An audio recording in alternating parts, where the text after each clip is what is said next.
নমস্কার বন্ধুরা, dream traveller চ্যানেলের আরও একটা নতুন ভিডিওতে আপনাদের সবাইকে স্বাগত জানাই। আপনারা দেখছেন নাগাল্যান্ড ভ্রমণ সিরিজ, আর আজ সিরিজের অন্তিম পর্বে আপনারা দেখবেন নাগাল্যান্ডের দিমাপুর শহরের কিছু দ্রষ্টব্য স্থান। গত কয়েকদিন ধরে নাগাল্যান্ডের বিভিন্ন জায়গা ঘুরে দেখার পর এবার বাড়ি ফেরার পালা। আমাদের ফেরার ট্রেন রয়েছে দিমাপুর থেকেই, তাই কিছুটা সময় পেয়ে যায় দিমাপুর শহরটা ঘুরে দেখার জন্য। নাগাল্যান্ডের জাখামা গ্রামকে বিদায় জানিয়ে আমরা দিমাপুরের উদ্দেশ্যে বেরিয়ে পড়লাম। আমরা হোমস্টে থেকে বেরিয়ে গেলাম। এরপর এই সামনে মেন রোড, ওখান থেকে শেয়ার গাড়ি পাওয়া যায় কোহিমা পর্যন্ত, তো শেয়ারে কোহিমা চলে যাব। বন্ধুরা, আমরা মেন রোড থেকে শেয়ার ট্যাক্সি পেয়ে গেছি। এখান থেকে কোহিমার ভাড়া পড়ছে 80 টাকা করে পার হেড। জাখামা থেকে কোহিমার দূরত্ব 20 কিলোমিটার, আর কোহিমা থেকে দিমাপুর আরও 70 কিলোমিটার। জাখামা থেকে গাড়ি রিজার্ভ করে দিমাপুর গেলে সরাসরি যাওয়া যেত, সেক্ষেত্রে খরচটা একটু বেশি হতো। রিজার্ভ গাড়ির ভাড়া পড়ে মোটামুটি 2000 থেকে 2500 টাকার মতো। আমরা দুজন ছিলাম, তাই শেয়ার গাড়িতেই জার্নিটা করেছি। পথের সৌন্দর্য দেখতে দেখতে আমরা এসে পৌঁছালাম কোহিমাতে। কোহিমা শহর থেকে কিন্তু দিমাপুর যাওয়ার শেয়ার গাড়ি পাওয়া যায় না। সব শেয়ার গাড়ি ছাড়ে শহর থেকে একটু দূরে এনএসটি বাস স্ট্যান্ড থেকে, তাই এনএসটি যাওয়ার জন্য একটা গাড়ি নিতে হলো। ভাড়া পড়ল 200 টাকা। এনএসটি থেকে দিমাপুরের প্রচুর শেয়ার গাড়ি ও বাস পাওয়া যায়। আমরা এমনই একটা শেয়ার গাড়িতে উঠে পড়লাম। কোহিমা থেকে দিমাপুর পৌঁছাতে প্রায় 2.5 ঘন্টা সময় লাগে। আমাদের ফেরার ট্রেন আছে আগামীকাল সকালে, তাই আজ দিমাপুরেই থাকতে হবে। আমরা 12:30 নাগাদ দিমাপুরে এসে পৌঁছাই। দিমাপুরে আমরা উঠেছিলাম স্টেশনের সামনে নাগাল্যান্ড ট্যুরিস্ট লজে। অনেকটা খোলামেলা জায়গা নিয়ে আছে সরকারি এই ট্যুরিস্ট লজটি। অনেকগুলো রুমও আছে এখানে, তাই আগের থেকে বুকিং করা না থাকলেও রুম পেয়ে গেলাম। আমরা ছিলাম একতলার 112 নম্বর রুমে। রুমের ভেতরে দেখুন এরকম একটা ডবল বেড দেওয়া আছে। বেডটা বড়সড় বেড, আর এখানে একটা টাওয়েল দিয়েছে, দুটো সাবান দেওয়া আছে। এই পাশটায় ছোট্ট একটা টেবিল, আর এটা বেশ সুন্দর। এখানে আপনার দুটো চেয়ার দেওয়া আছে, একটা ছোট্ট টেবিল দেওয়া আছে, তো এখানে বসে খাওয়া দাওয়া করা যাবে। আর এখানটায় দেখুন একটা বড় আয়না দেওয়া আছে।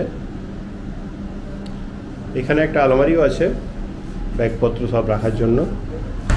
আর এখানে দেখুন এসি আছে, এসিটা কাজ করছে ঠিকঠাক। ওয়াশরুমটা দেখিয়ে দিই।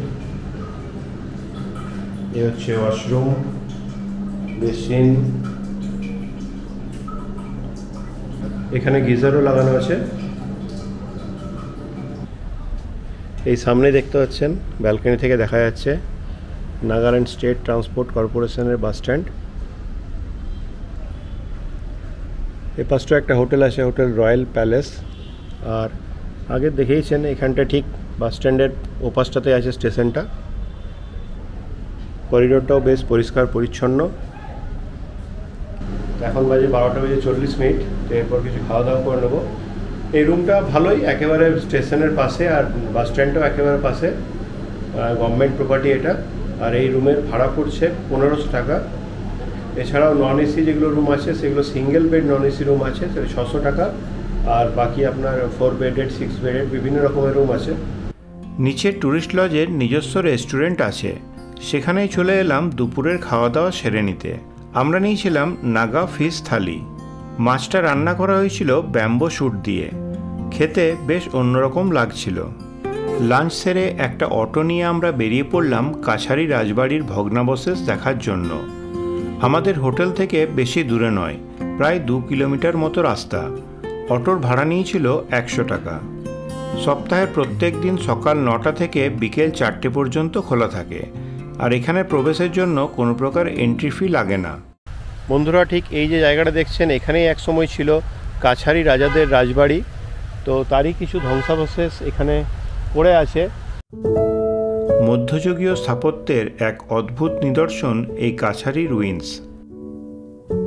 কাছারি রাজাদের প্রথম রাজধানী ছিল এই দিমাপুরে। 10ম শতাব্দীতে ধানসিরি নদীর তীরে কাছারি রাজবংশের প্রতিষ্ঠা হয় এবং 1300 শতাব্দী পর্যন্ত দিমাপুরেই ছিল কাছারি রাজাদের রাজধানী। 1300 শতাব্দীর প্রথম দিকে শক্তিশালী অহোম রাজাদের আক্রমণের পর এই অঞ্চল অহোম রাজাদের অধীনস্থ হলে কাছারি রাজবংশের রাজধানী স্থানান্তরিত হয় মাইবঙ্গে, যা বর্তমানে আসামের ডিমা হাসাও জেলায় অবস্থিত। এখন এখানে শুধুমাত্র রাজবাড়ির কিছু স্তম্ভ অবশিষ্ট আছে। স্তম্ভগুলি দেখতে অনেকটা মাশরুমের মতো বা দাবার বোর্ডে যে গুটি থাকে তার মতো, তাই এগুলোকে মাশরুম শেপ বা ডোম শেপ পিলার বলা হয়। পিলারগুলি পাথরের তৈরি এবং পিলারের গায়ে সুন্দর নকশাগুলি থেকে বোঝা যায় একসময় এখানে এক সুদৃশ্য রাজপ্রাসাদ ছিল। বর্তমানকে বোঝার জন্য অতীতকে জানা এবং এই রকম ঐতিহাসিক স্থানগুলির সংরক্ষণ করাটা খুবই জরুরি। এই জায়গা বর্তমানে আর্কিওলজিক্যাল সার্ভে অফ ইন্ডিয়া দ্বারা সংরক্ষিত। কাছারি রুইন্স থেকে খুব সামনে আছে দিমাপুর সুপার মার্কেট। এক ঝলক মার্কেটটাও দেখে নিলাম। নাগাদের খাদ্য তালিকায় ব্যাঙ থেকে শুরু করে ইঁদুর, গিনিপিগ, হাঁস, মুরগি, রেশম পোকা সবই থাকে। কোয়েল পাখির মাংস নাগারা বেশ পছন্দ করেন, এমনকি কুকুরের মাংসও থাকে নাগাদের খাদ্য তালিকায়। আমরা কোহিমাতে 2টো মার্কেট ঘুরে দেখেছিলাম, সেই ভিডিও আপনাদের দেখিয়েছি। তাই এখানে আর বেশিক্ষণ না থেকে একটা অটো রিজার্ভ করে এগিয়ে চললাম নাগাল্যান্ড জিওলজিক্যাল পার্ক দেখার জন্য। এই সুপার মার্কেট থেকে পার্কের দূরত্ব প্রায় 9 কিলোমিটার মতো। আমাদের আধ ঘন্টা মতো সময় লাগলো পার্কে পৌঁছাতে। সোমবার ছাড়া সপ্তাহের বাকি সব দিন সকাল 9:30 থেকে বিকেল 4:30 পর্যন্ত এই পার্কটি খোলা থাকে। এখানে প্রবেশ মূল্য লাগে বড়দের 40 টাকা করে ও ছোটদের 20 টাকা করে। তো আমরা এখন চলে এসেছি নাগাল্যান্ড জুলজিক্যাল পার্কে। তো ওখান থেকে একটা অটো করে চলে এলাম। অটোর ভাড়া নিচ্ছে 500 টাকা। তো অটোটা এখানে 1 ঘন্টা স্টে করবে, তারপর আমাদের হোটেলে ড্রপ করে দেবে। আর এখানে যেটা স্পেশাল অ্যাট্রাকশন সেটা হচ্ছে হুলুক গিবন। হুলুক গিবন এখানে পাওয়া যায়, সেই হুলুক গিবনটা দেখার ইচ্ছে আছে। এখানে একটা দেখুন নেচার ট্রেল আছে, ঘন গাছপালার মাঝখান দিয়ে রাস্তা।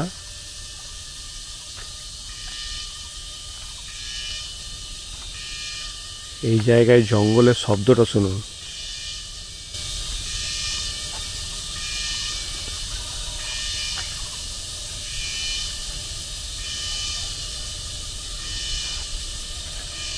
তো এদিকে এখন যাচ্ছি না, আগে অ্যানিমেলগুলো দেখে নিই। আজ হাতে সময় কম আছে, এখন প্রায় 4টে বেজে গেছে।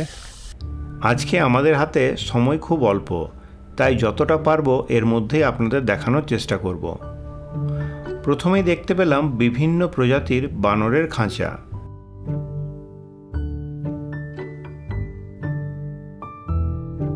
এটা পিগ টেল্ড ম্যাকাক।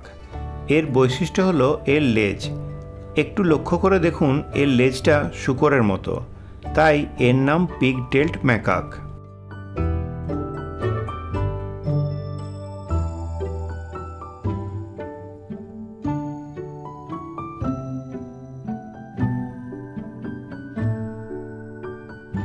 এরপর দেখে নিলাম সাংহাই ডিয়ার।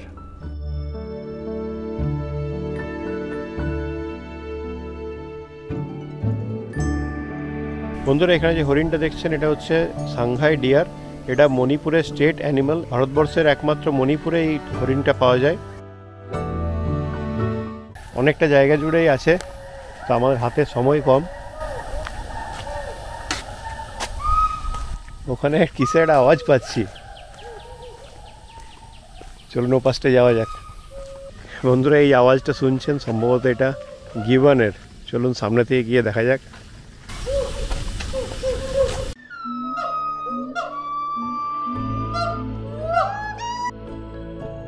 এই হচ্ছে হুলক গিবন বা উল্লুক।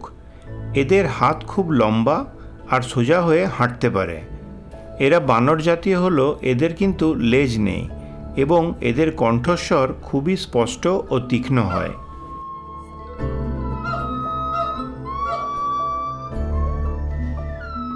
বন্ধুরা, এখানে আছে এশিয়াটিক ব্ল্যাক বিয়ার বা হিমালয়ান বিয়ার বলা হয়। দেখাচ্ছি আপনাদের, একবারে সামনে বসে খাবার খাচ্ছে নিশ্চিন্ত মনে।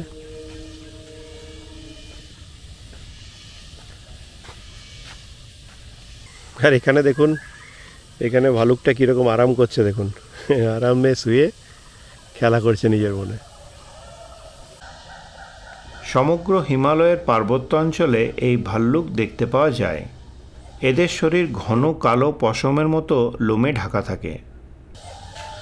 দেখুন বন্ধুরা, এই হচ্ছে ওয়াইল্ড ডগ। এটা বেশ দেখেই মনে হচ্ছে হিংস্র। এর ভেতরে আবার বসার জায়গা করা আছে। এই ওয়াইল্ড ডগকে বলা হয় ঢোল। এখানে কিন্তু প্রচুর পাখিও আছে, যেগুলো দেখতে পাচ্ছি না, কিন্তু প্রচুর পাখির ডাক শোনা যাচ্ছে। বন্ধুরা, এই সামনেই দেখুন, দেখতে পেয়েছি ইন্ডিয়ান উলফ, নেকড়ে বাঘ। এখানে দেখুন বেশ কয়েকটা বসে আছে। এখন এ পাশে এসেছি, এখানে সব পাখির সেকশন আছে, বিভিন্ন ধরনের পাখি আছে। আচ্ছা, হর্নবিল আছে এখানে, হর্নবিলটা দেখানোর চেষ্টা করছি আপনাদের। তো এখানে পরপর সব এগুলো হর্নবিল আছে, কিন্তু হর্নবিলগুলো দেখতে পাচ্ছি না। ওই তো ওপরে দেখে পেয়েছি, এই তো খুঁজে পেয়েছি। এইখানটায় দেখুন, যদিও আলো অনেকটা কমে এসছে। এখানে দুটি প্রজাতির হর্নবিল আছে। এটা রুফাস নেকড হর্নবিল।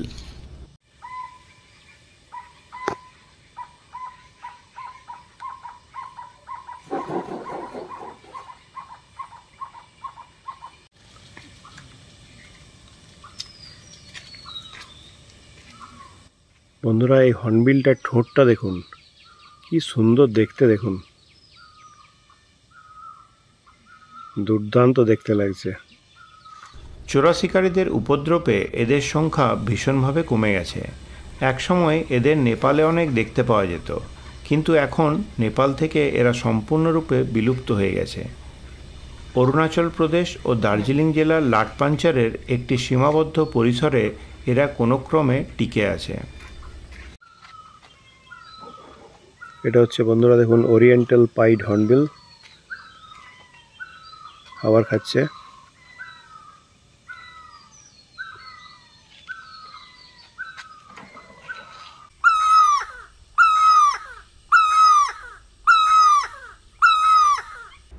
এটা গ্রেট বারবেট, বাংলায় বলা হয় বৃহৎ বসন্ত বৌরি। ইন্ডিয়ান সাবকন্টিনেন্ট ও সাউথ ইস্ট এশিয়াতে এদের দেখতে পাওয়া যায়। এইখানটায় দেখুন একটা ঈগল আছে, পরিষ্কার বোঝা যাচ্ছে না। আর এইখানটায় দেখুন দুটো শকুন বসে আছে, কি ভয়ঙ্কর দেখুন। সারা বিশ্বে 18টি প্রজাতির শকুন দেখতে পাওয়া যায়। ভারতবর্ষে পাওয়া যায় 9টি প্রজাতি। এটা ইন্ডিয়ান ভালচার। এখানকার জুটা বেশ অন্য টাইপের, আমাদের ভালো লাগবে। আমাদের ওখানে জুতে সচরাচর যে সমস্ত অ্যানিমেল দেখি, এখানে অন্য টাইপের নর্থ ইস্টের বেশ কিছু অ্যানিমেল যেগুলো নর্থ ইস্টেই থাকে সেগুলো আছে। গিবন আছে, হর্নবিল খুব ভালো দেখলাম।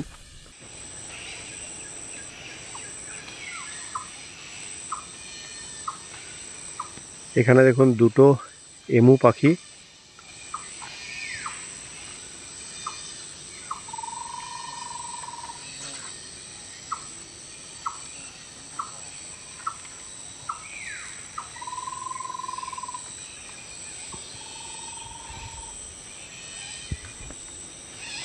আজকে আমাদের সময়টা একটু কম হয়ে গেল। এর মধ্যেই যতটা পারলাম আপনাদের দেখানোর চেষ্টা করলাম। আজকের পর্ব এবং নাগাল্যান্ড সিরিজটা এখানেই শেষ করলাম। আপনাদের সঙ্গে আবারও দেখা হবে নতুন কোনো জায়গায়, নতুন এক ভিডিওতে।